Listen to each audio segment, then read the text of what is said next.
ခရစ်နဲ့အိမ်နေရန်ကြားကလျှို့ဝှက်တန်တိတ်ဆိတ်ငြိမ်သက်နေတဲ့ညနေခင်းတစ်ခုမှာခရစ်တယောက်သူ့ရဲ့အိမ်လေးထဲမှာတယောက်တည်းရှိနေတဲ့သတင်းပေါက်ကနေလာရောင်ဖြောတော့လေးကအိမ်ခန်းလေးကိုတိုးဝင်လာပြီးနှွေးထွေးတဲ့အလင်းရောင်ကိုဖြန့်ကျက်ထားတဲ့ခရစ်ကငကြက်လေးတက်ပြီးသူမအကြိုက်ဆုံး YouTube channel က horror story တွေကိုနားထောင်နေတော့ရုတ်တရက်ကြောက်စရာကောင်းတဲ့ခန်းစားချက်တစ်ခုသူ့ရင်ထဲကိုစိတ်ဝင်လာတယ်။သူမနားထောင်နေတဲ့ storyteller ရဲ့အတန်ကတဖြည်းဖြည်းနဲ့ဝိုးတဝါဖြစ်လာပြီးပတ်ဝန်းကျင်တစ်ခုလုံးတိတ်ဆိတ်သွားသလိုခံစားလိုက်ရတယ်။ငကြက်ကိုချွတ်လိုက်တော့သူမရဲ့အိမ်ထဲကထူးဆန်းတဲ့အတန်တချို့ကိုကြားလိုက်ရတယ်။အစပိုင်းမှာလေတိုးတန်လို့ထင်ပေမဲ့နားဆင်ကြည့်လိုက်တော့အဲ့ဒီအတန်ဟာအိမ်နရံတွေရဲ့အတွင်းဘက်ကနေလာနေတာကိုသတိထားမိလိုက်တယ်။ဒုတ်တဖြည်းဖြည်းနဲ့ပိုရှင်းလာတဲ့ခတ်တိုးတိုးတန်ကြောင့်ခရစ်တယောက်ကြောက်လန့်လာတယ်။သူမရဲ့ရင်တွေတဒုတ်ခုန်နေပြီးတကိုယ်လုံးလဲချွေးတွေဆိုလာတယ်။ဘသူလဲဘာအတန်လဲဆိုတာကိုသိချင်စိတ်ကြောင့်ခြေတံဖော့ဖွနှင်းပြီးအတန်လာရာနယံစီကိုတိုးကပ်သွားလိုက်တယ်။နယံကိုလက်နဲ့အသားအရာဆန်းကြည့်တော့အေးဆက်နေတဲ့အထီအတွေ့ကြောင့်သူမရဲ့အသားတွေတုံရင်သွားတယ်။အတန်ကတော့ဇက်တိုက်ဆိုသလိုထွက်နေတော့မဲခရစ်ဟာသူမရဲ့ဖုန်းကိုထုတ်ပြီးဗီဒီယိုရိုက်ဖို့ပြင်လိုက်တဲ့ YouTube မှာတင်ထားတဲ့တခြား horror story တွေထဲမှာလည်းဒီလိုထူးဆန်းတဲ့အတန်တွေအကြောင်းပြောထားတာကိုသူမမှတ်မိနေတယ်။ဒါဟာ paranormal activity တစ်ခုခုဖြစ်နိုင်တယ်လို့သူမတွေးလိုက်တယ်။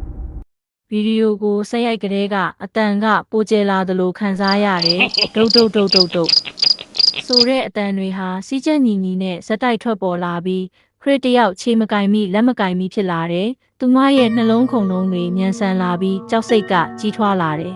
။ရုတ်တရက်အတန်တွေတိတ်သွားပြီးနောက်မှာတော့နယံတစ်ခုလုံးတုန်ခါသွားသလိုခံစားလိုက်ရတယ်။ခရစ်ရဲ့လက်ထဲကဖုံးဟာပြုတ်ကျလူနီးပါးဖြစ်သွားပြီးသူမရဲ့မျက်လုံးတွေပြူးကျဲသွားတယ်။ဘာဖြစ်နေတာလဲဆိုတာကိုသူမမခံမန်းနိုင်တော့ဘူး။ခဏအကြာမှာနယံရဲ့တနေရာကနေအကွဲကြောင်လေးတစ်ခုစတင်ပေါ်ပေါက်လာတယ်။အကြောင်းလေးဟာတဖြည်းဖြည်းပိုကြီးလာပြီးအလင်းရောင်တစ်ခုအကွဲကြောင်ထဲကနေထွက်လာတာကိုတွေးလိုက်ရတယ်။ခရစ်တယောက်အသက်ရှူမှမတက်ကြောက်လန့်သွားတယ်။အကွဲကြောင်ကနေမျက်လုံးပြူးနဲ့သူမကိုစိုက်ကြည့်နေတဲ့အရေးတစ်ခုပေါ်လာတယ်။အဲ့ဒီအရေးရဲ့မျက်လုံးတွေဟာหนีရဲနေပြီးကြောက်မက်ဖွယ်ပြုံးတစ်ခုကိုသူမမြင်လိုက်ရတယ်။ခရစ်ဟာအော်ဖို့တောင်မေ့သွားပြီးကြောက်လန့်တကြားနောက်ကိုခြေလမ်းနှဲငယ်ဆုပ်လိုက်တယ်။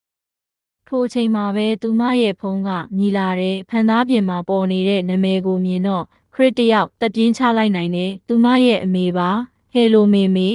အမေရဲ့အတန်ကနှွေးထွေးပြီးစိုးရိမ်တကြီးနဲ့ထွက်လာတယ်။ခရစ်သမီးဘာတွေဖြစ်နေတာလဲအမေတို့အိမ်ပြန်ရောက်တော့မယ်နော်ခရစ်ကသူမကြုံတွေ့ခဲ့ရတဲ့အကြောင်းတွေကိုပြောပြဖို့ပြင်လိုက်ပေမဲ့ရုတ်တရက်နယံကအရေးဟာပျောက်ကွယ်သွားပြီးအကွဲကြောင်းလေးလဲပိတ်သွားတာကိုတွေးလိုက်ရတယ်။အိမ်ထဲမှာပြန်လဲတိတ်ဆိတ်သွားပြီးခုနကကြောက်စရာကောင်းတဲ့အဖြစ်အပျက်ဟာအိမ်မက်တစ်ခုလိုဖြစ်သွားတယ်။ခရစ်တယောက်ဘာပြောရမှန်းတောင်မသိတော့ဘူး။သူမမြင်ခဲ့တာတွေဟာတကယ်ပဲလားဒါမှမဟုတ်သူမရဲ့စိတ်ထင်ယောင်မှုတွေလားမိနစ်အနည်းငယ်အကြာမှာအိမ်တကားပွင့်သွားပြီးသူမရဲ့မိဘတွေအိမ်ထဲကိုပြန်ဝင်လာတဲ့ခရစ်ဟာသူမကြုံတွေ့ခဲ့ရတဲ့အကြောင်းတွေကိုပြောပြပေမဲ့သူမရဲ့မိဘတွေကတော့သိယုံကြည်ပုံမပေါ်ဘူးဒါပေမဲ့ခရစ်ရဲ့စိတ်ထဲမှာတော့ခုနကအဖြစ်အပျက်ဟာအမှန်တကယ်ဖြစ်ခဲ့တယ်ဆိုတာကိုခိုင်ခိုင်မာမာယုံကြည်နေတဲ့အဲ့ဒီညကစပြီးခရစ်ဟာတယောက်တည်းအိမ်မှာရှိနေရမှာကိုအမြဲတမ်းကြောက်နေတော့တယ်။နေရန်တွေရဲ့နောက်ွယ်မှာဘာတွေရှိနေမလဲဆိုတဲ့အတွေးကသူမရဲ့စိတ်ထဲကနေ